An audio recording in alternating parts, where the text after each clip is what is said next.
Yep, she's only running on choke. Let's fix it.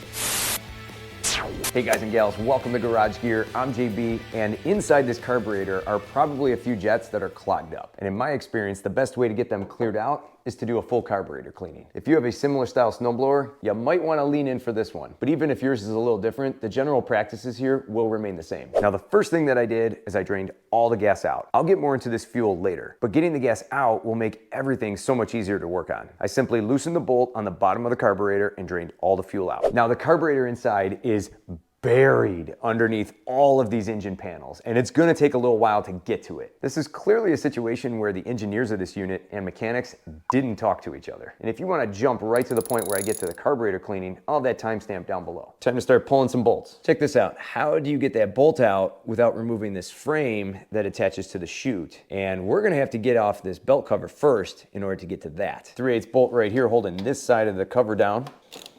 This side, same thing, we can get to it with an impact driver.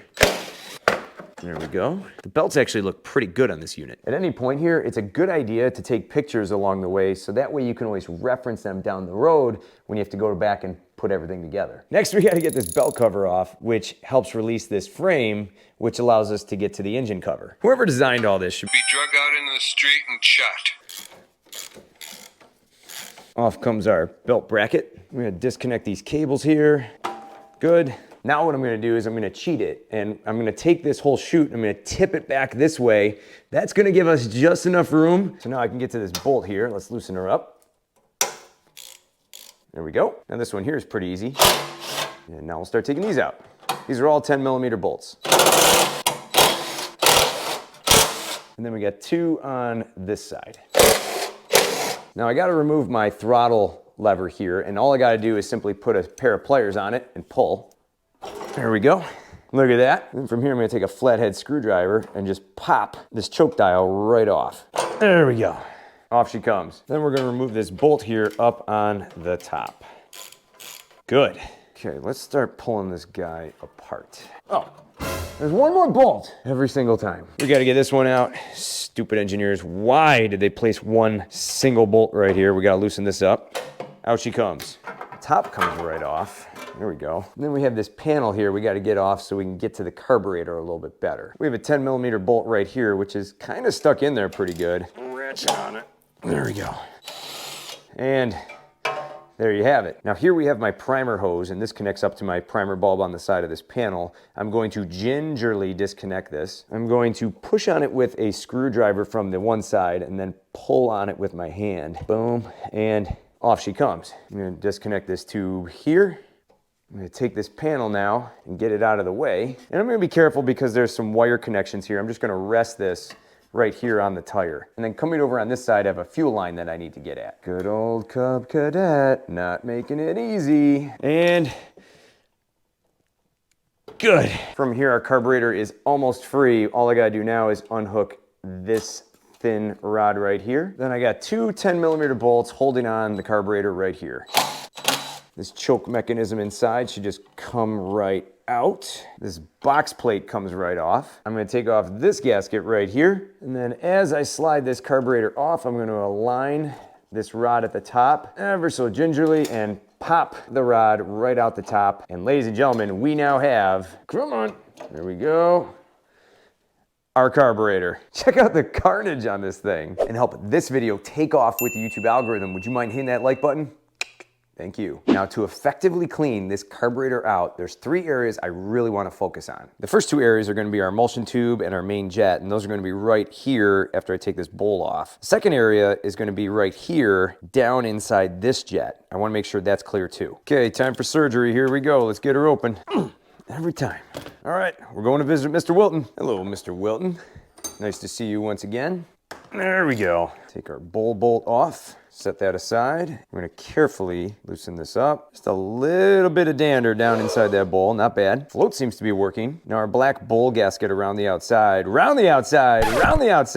is in really good shape. So I'm just gonna leave it as is. From here, I'm gonna pull this pin out, set that aside, and then off comes our float as well as our needle. And then inside here is our emulsion tube and main jet. We gotta loosen these up. Get a screwdriver in, twist it, crack it free. Make sure you have a good fitting screwdriver that fits inside there nicely. And then just, there they go.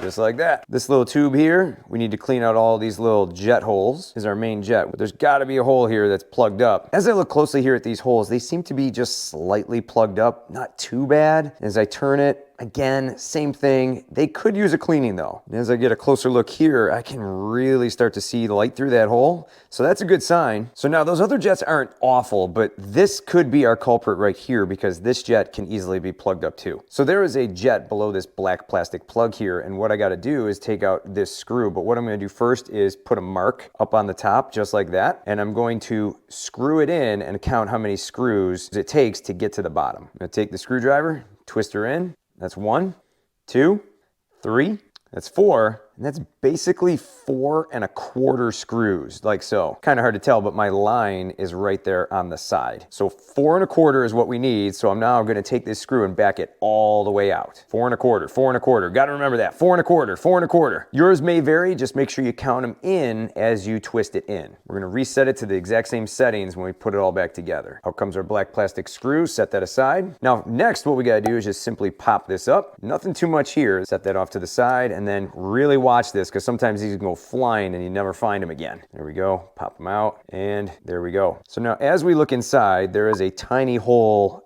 deep down, and then there is a very tiny hole inside this little plug that I just took out. Now it is a little hard to tell on these. You can't exactly see deep down through them because they are black, but that jet may be plugged. So there's all the parts to our carburetor. Let's get cleaning. Now you could use any piece of wire. You could use a guitar string. You could use a bread tie. You could use a wire off a brush. I have these tip cleaners here. I'm just gonna start with cleaning out all my jets. And I have this tube here. I'm gonna take my wire and simply shove it through and then just feed it through just like that. Press it around. Okay, that looks clear. Same thing on this one. Get it clean and just start feeding it and working it through every hole. No hole goes untouched here. Clean, clean. This one's real tiny. Can we get it in? Yep, it fits. Clean. And then these 3 holes here on the side. Clean, clean, and clean. I'm gonna take some carburetor cleaner. Any carburetor cleaner will do. I'm gonna shoot it down my pipe here. It's pretty good to me. Then you could do this old famous trick. You pinch it like this, spray it in, and it does go everywhere, heads up. Yep, nice and clear. Next up is our main jet. We're gonna clean this guy out. Cool, all good there. And then spray it through. Perfect. So now this jet is a little funny. It's got one hole here and I should be able to press this through. Oh, that's clogged. Wow, that will not go through. I got a wire off a brush here. This is a little thinner. Let's see if this will go through. Yeah, okay, that was definitely plugged. Something just kind of popped out of there. It's real small, real hard to see, but now it went in a lot better. So I'm gonna wiggle this around, clean this out. I believe that this was our culprit right here. This guy was dirty. Spray some carb cleaner in there. Yep, coming out both holes, that's good. Now I do have some jets on this carburetor that I wanna clean out too. I'm gonna start by cleaning off the outside first. It's not too bad. It's not a lawnmower carburetor. It's not exactly all dusty and dirty. Same thing on the inside here. Now I'm gonna spray up this emulsion pipe and it's just flowing out of everywhere now. Yeah. Now I'm gonna spray it into this hole. This is our fuel line attachment and it should start coming out of this hole right here. Clear that out. Yep, looking like the fountain of youth. And if I spray it down this hole, looking equally good. We have a couple holes right here, here, and here to clean out. Let's hit them. Ooh. That's making an interesting sound. I can actually see that carburetor cleaner coming out the other side out of a very tiny hole right there. Really hard to see, but it's coming out of that hole right there. That's good. That means we're all cleaned out there. And same thing here on this one. Yep, you can see it coming out the bottom. That's a good sign. Then up in here, clean out this little cavity. Then from here, we're gonna spray out all the inside. Looking clean. And one jet we definitely gotta hit is this one right inside there. Oh yeah, look at that.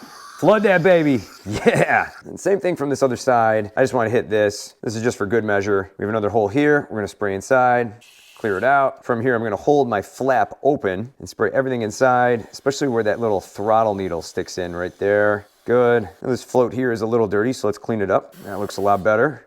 Nice. Let's take our bowl, spray that out, get that gunk out of the bottom there. Clean it all up. That definitely looks better. Yeah. We have our pin here. And our gasket, let's clean this off. At this point, we're just blow drying everything. So let's start with our jets here. Make sure you hold on tight. Every hole looks super clear. Our main jet, we gotta hold on tight to this one. Don't wanna lose it. Now this little plastic jet. Take our pin. Hold on to your needle here, don't lose that. Let's hit this float, gasket, our bowl, and then our carburetor itself. We're gonna pump some air into every single hole here, starting with our fuel line. Here we go. Oh yeah, did you see that? That is so cool. From here up the emulsion tube. Oh, geez, the camera just caught that. My bad. Then here into these holes. This one too. Then in the center, the whole bottom. Then onto this side, open our flaps up. Hole here. Cool. And then down this big tube on the top. And our primer jet.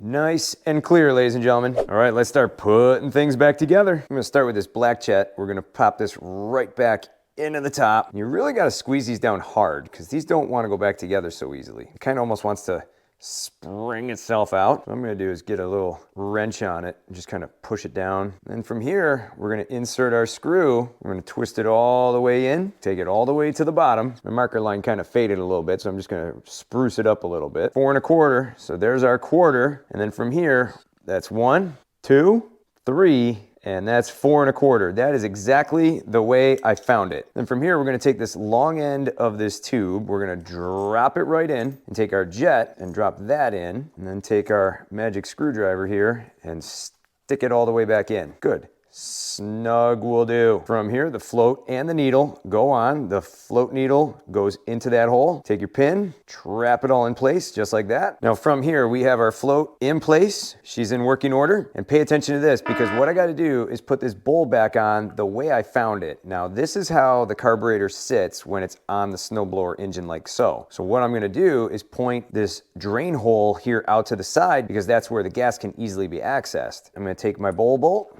stick that in, give it a few wrenches. Looks good to me. And the remaining gasket is gonna go right here like so as we slide it on. Ladies and gentlemen, that carburetor is now fully cleaned out. All right, now the fun part. Let's start piecing this thing back together. From here, we're gonna slide our carburetor back into place. Almost, there we go. And then as we slide this carburetor back on, this thicker rod is gonna go back into its hole. Get in your hole! You serious right now? There you go. And then while we're at it, we can take this thin little rod and hook you back into the hole right there, and then simply slide her back into place. Our gasket goes on just like so. Work that on, just be careful, you don't wanna rip them or break them. Good, that's nice and snug. I'm gonna reconnect my fuel line, push that all the way down. That went on so much easier than it came off. Then from here, take our clamp, slide that back into place and lock the fuel line down. Take our big tube up top, reinstall that. We're gonna take our primer tube now and reinsert that into its place. And then we have our box cover here. We're gonna position that right back on the front, put it nice and secure all the way up against the carburetor. And then as we look closely at this is one of our choke components. So what I wanna do is stick this rod straight up and then into this little hoop at the top, and then stick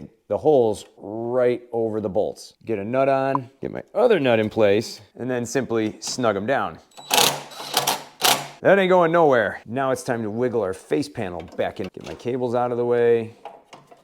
Perfect. Now this here is my primer tube, and I want to get this into the exact same position that I found it, which was underneath this little piece right here. Tuck it under, just like so. Then we're gonna take our panel here and reinsert this.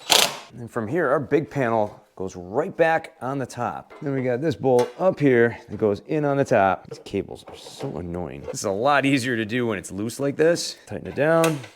That will do. On this side here, I'm gonna put these 2 bolts back in.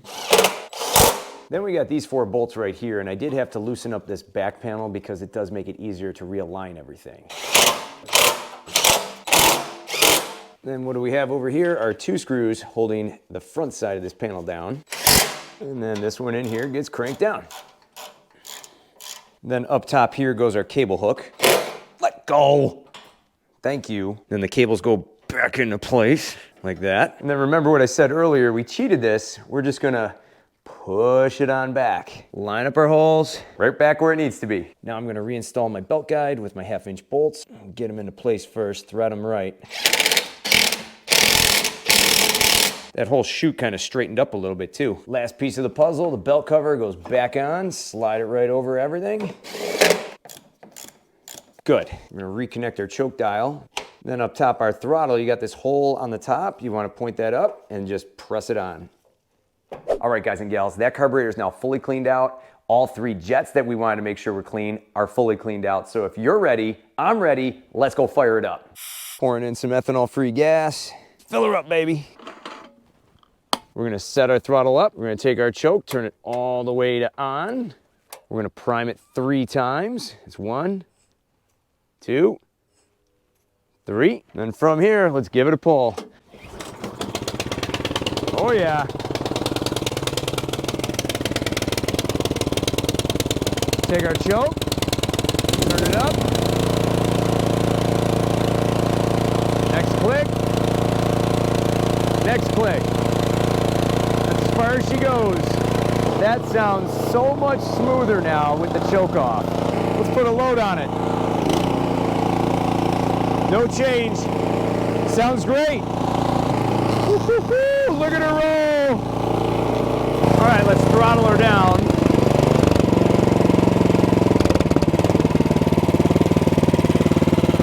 Not bad. Even lower. Sounds good.